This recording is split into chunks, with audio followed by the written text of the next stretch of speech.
So guys आज हम chapter number 13 section and mid point formula का रिवीजन करेंगे और रिवीजन में सभी इंपॉर्टेंट टॉपिक्स कि सेक्शन फॉर्मूला कैसे ड्राइव हुआ है, क्या इसका प्रूफ होता है वो करेंगे, एंड मिड पॉइंट फॉर्मूला का क्या प्रूफ होता है, क्यों इसका फॉर्मूले को हम x1 plus x2 divide by 2 y1 plus y2 divide by 2 बोलते हैं, सेंट्रोइड का फॉर्मूला कैसे आया है, उन सभी के बारे में कंप्लीट बात करने वाले हैं। तो देखो सेक्शन फॉर्मूला आपको पता ही है किसको कहते हैं, कि जहां पर हमारी एक लाइन सेगमेंट को कोई भी एक पॉइंट डिवाइड कर रहा होता है किसी रेशियो में, उसी को हम कहते हैं सेक्शन फॉर्मूला।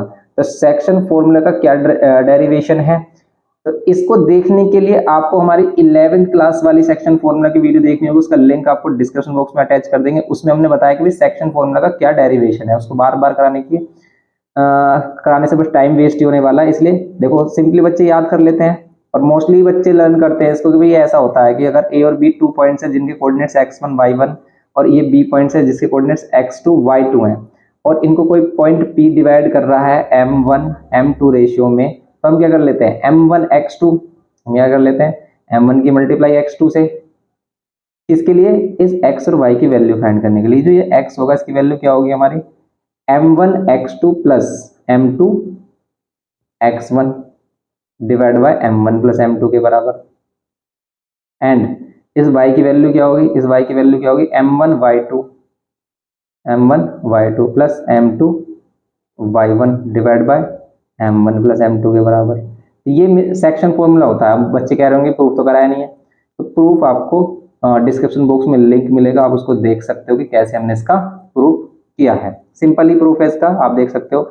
ऐसे मोस्टली बच्चे से रट लेते हैं, भाई ऐसे लर्न रखते हैं। तो अब हम देखेंगे, तो अगर आपको जानना है कि सेक्शन फॉर्मूला कैसे डेरिवेशन, तो आप इसको देख सकते हैं।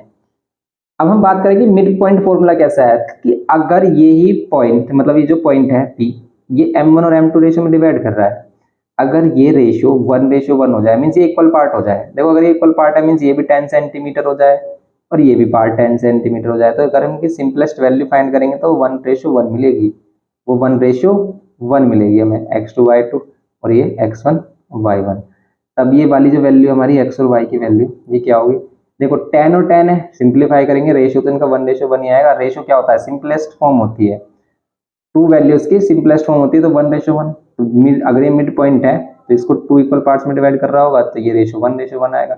अब ये 1:1 आ रहा है, इसका मीन्स m1 की वैल्यू 1 आ रही है, m2 की वैल्यू भी 1 आ रही है। तो आप यहाँ पर क्या कह सकते हो कि x की वैल्यू क्या होगी, m1 के प्लेस पर 1 पुट कर लो, यहाँ पर फिर x2, m1 के प्लेस पर 1 पुट कर लो, फिर यहाँ x2 प्लस m2 के प्लेस पर 1 पुट कर लो, फिर यहाँ पर x1 और डिवाइड में कितना m1 प्लस m2 की जगह 1 प्लस 1, क्योंकि m1 भी 1 है m2 भी 1 है। अब मिल के रहा है आपको x2 plus x1 divide by 2, इसी को आप क्या लिख रहे हो x1 plus x2 divide by 2। यही मिड पॉइंट फॉर्मूला है, बस मिड पॉइंट फॉर्मूला में यही बताया। ऐसी y के लिए भी कि y इज इक्वल्स टू क्या होगा m1 y2, तो m1 की वैल्यू 1 y2। अब x1 प्लस x2 लिखो या फिर x2 प्लस x1 सेम ही है, तो इसलिए हम इसको आगे पीछे लिख सकते हैं, प्लस m2 की जगह 1 और यहाँ पर ये 1 और डिवाइड बाय क्या m1 प्लस m2 की जगह 1 प्लस 1, तो सेम यहाँ कितना हो जाएगा हमारा y2 plus y1 divide by 2। तो y की वैल्यू क्या मिलेगी आपको, इसको आप y2 plus y1 divide by 2 बोलो या फिर y1 plus y2 divide by 2, same ये दोनों, तो यही फॉर्मूला बन जाता है। इसी को आप ऐसे भी लिख देते हो कि मिड पॉइंट फॉर्मूला क्या x1 plus x2 divide by 2, बस ये x1 और x2 आपको पता होना चाहिए क्या है। तो ये एक्सट्रीम पॉइंट्स हैं, इनके कोऑर्डिनेट्स हैं x1 y1 x2 y2। अब ऐसा कंपलसरी नहीं है कि आप इसी को x1 y1 लोगे, आप इसको भी ले सकते हो, इसको x1 y1 ले लो, इसको x2 y2 ले लो।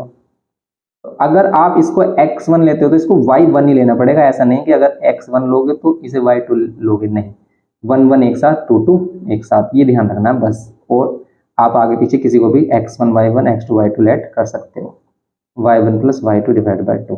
कुछ बच्चे ऐसे याद रखते हैं, कुछ बच्चे ऐसे याद रखते हैं, तो कंफ्यूज नहीं होना है, ये सभी चीजें सेम है। अब बात करते हैं हम सेंट्रोइड ऑफ ट्रायंगल्स का फॉर्मूला कैसे आया है।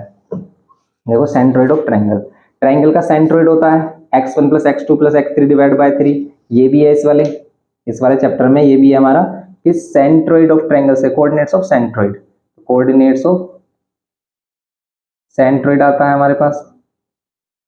तो सेंट्रोइड के कोऑर्डिनेट्स कैसे आए हैं, क्या होता है फॉर्मूला आपको पता ही है कि सेंट्रोइड किसे कहते हैं। हम सबसे पहले आप पता करो कि सेंट्रोइड किसे कहते हैं। तो सेंट्रोइड किसे कहते हैं कि मीडियन का जो हमारा इंटरसेक्शन पॉइंट्स होता है, अगर हम मीडियंस ड्रॉ करें किसी भी ट्रायंगल की, ऑल मीडियंस ड्रॉ करें हम, मीडियंस क्या होती है, जो वर्टेक्स से अपोजिट साइड को टू इक्वल पार्ट्स में डिवाइड करती है। जैसे इस वर्टेक्स से अपोजिट साइड पर ड्रॉ होगी और टू इक्वल पार्ट्स में डिवाइड करेगी, ये वर्टेक्स से अपोजिट साइड पर ड्रॉ होगी और इक्वल पार्ट में डिवाइड करेगी। तो ये जो पॉइंट होगा ये सेंट्रोइड होगा, जिसको आप जी से भी रिप्रेजेंट कर देते हो, सी से भी, यहाँ पर ए बी सी अगर हम कोऑर्डिनेट ले रहे हो जी से सेंट्रोइड को रिप्रेजेंट कर रहे हैं।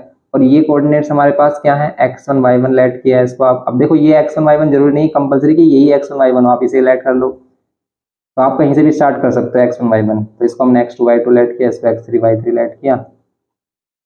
तो ये जो कोऑर्डिनेट्स होंगे ना जी के, तो जी के कोऑर्डिनेट्स क्या हो जाते हैं, जी की जो x की वैल्यू है, ये जो जी की x और y की वैल्यू है क्या हो जाती है, x की वैल्यू तो होती है क्या, x1 plus x2 plus x3 divide by 3, and y की वैल्यू क्या होती है, y की वैल्यू भी सेम ऐसी y1 plus y2 plus y3 divide by 3।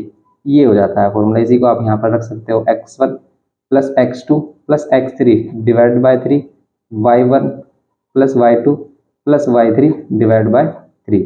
बस ये फॉर्मूला होता है। अब ये आता कहाँ से, देखो इसमें क्या होता है कि भाई जो सेंट्रोइड होता है, जो सेंट्रोइड होता है हमारा, सेंट्रोइड क्या करता है, मीडियन को 2:1 में डिवाइड करता है। अब ये 2:1 में क्यों डिवाइड करता है, इसका भी रीजन है कि भाई 2:1 में ही क्यों डिवाइड करता है। इसके लिए भी हमने क्या किया था, इसको सोल्व किया था सिमिलरिटी और सिमिलरिटी वाले में।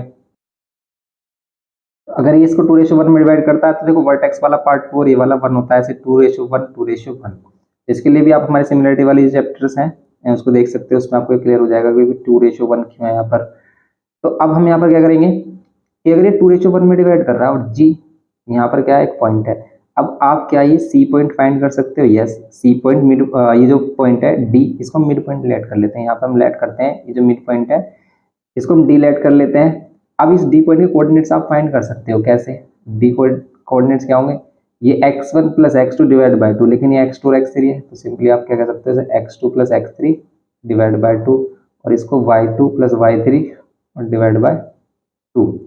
तो ये वाले जो कोऑर्डिनेट है ये हो जाएंगे हमारे x2 plus x3 divide by 2 and y2 plus y3 divide by 2, ये हो जाएंगे हमारे। अब अगर इसको देखो आप कि ए वैल्यू है x1 y1, ये वाली इस लाइन को देखो आप इस तरीके से कि भाई ये वाली वैल्यू x1 y1 और ये वाले कोऑर्डिनेट्स भी हमारे पास आ गए हैं डी के कोऑर्डिनेट्स ये है हमारे पास क्या, x2 plus x3 divide by 2, और यहाँ पर क्या y2 plus y3 divide by 2। अब यहाँ पर हमने ये पॉइंट लिया है जी, और जी के कोऑर्डिनेट्स क्या है हमारे x और y हैं। अब ये x और y की वैल्यू क्या होगी, तो यहाँ पर इसको 2:1 में डिवाइड कर रहा है, सेक्शन फॉर्मूला लगाएंगे m1 और m2। तो ये जी में जो x की वैल्यू होगी वो क्या होगी, जी में जो x की वैल्यू होगी m1 क्या करते हैं x2 की वैल्यू क्या है x2 plus x3 divide by 2, ये करते हैं, प्लस m2 की वैल्यू 1 है, m2 x1 ये रहेगा, डिवाइड बाय कितना कर देंगे m1 plus m2 2 plus 1, x is equal to देखो 2 से तो 2 कैंसिल हो गया, ऊपर बचा x2 प्लस x3 और प्लस x1 और डिवाइड बाय 3, इसी को तो हम कह रहे थे x1 plus x2 plus x3 divide by 3, ये ऐसे आता है हमारा। ऐसे ही सेम हम y के लिए कर सकते हैं क्या, कि y के लिए हम क्या कर सकते हैं, y के लिए m1 m1 की वैल्यू 2 y2 की वैल्यू फिर अगेन हमारी कितने जाएगी y2 plus y3 divide by 2 plus m2 y1, m2 1 है और y1 की वैल्यू क्या है y1 ही है, डिवाइड बाय क्या करेंगे m1 प्लस m1 और m2 की वैल्यू 2 और plus 1 3, y is equal to यहाँ पर 2 से 2 कैंसिल, यहाँ पर कितना हो जाएगा y2 y3 y1 divide by 3। तो सेम इसी को हम ऐसे लिख सकते हैं क्या y1 plus y2 plus y3 और डिवाइड बाय 3, ये सिंपल इसका फॉर्मूला हो गया। तो ये फॉर्मूलाज हैं इसमें जिसका हम यूज कर रहे हैं इस चैप्टर में। तो सिंपली आप इन फॉर्मूलाज को अगर समझ गए हैं तो आप कोई भी क्वेश्चन कर सकते हो, और इसके सभी क्वेश्चंस हमने कराए हुए हैं। आप कोई भी क्वेश्चन का सॉल्यूशन चाहते हैं तो हमारे ओल्ड लेक्चर हैं उनको आप देख सकते हो, सभी क्वेश्चन का सॉल्यूशन मिलेगा। किसी भी क्वेश्चन में प्रॉब्लम आए तो आप कमेंट करके बता सकते हैं। तो आप डिस्क्रिप्शन बॉक्स में जाएं, सभी चैप्टर्स का लिंक आपको मिल जाएगा कि हमने सभी चैप्टर्स यहाँ पर क्योंकि करा दिए हैं ऑलरेडी, और आप कोई भी क्वेश्चन यहाँ पर कर सकते हैं। विद कॉन्सेप्ट हमने इनको समझाया है तो आप इनको इजिली कर पाओगे। तो आप इस चैप्टर को इजीली कर सकते हो। और इम्पोर्टेंट चैप्टर है ये भी हमारा, काफ़ी बहुत सारे मतलब मैनी क्वेश्चन हैं जो इसमें PYQs है, जिसकी आपको प्रैक्टिस करनी है इसमें। तो फिर हम ऐसे ही रिवीजन हम नेक्स्ट चैप्टर्स, जितने भी चैप्टर्स हैं उनके लिए भी लेके आएंगे। मिलते हैं नेक्स्ट लेक्चर में। अगर वीडियो इन्फॉर्मेटिव लगे तो प्लीज़ लाइक करना, शेयर करना और सब्सक्राइब करना चैनल को। Thanks for watching.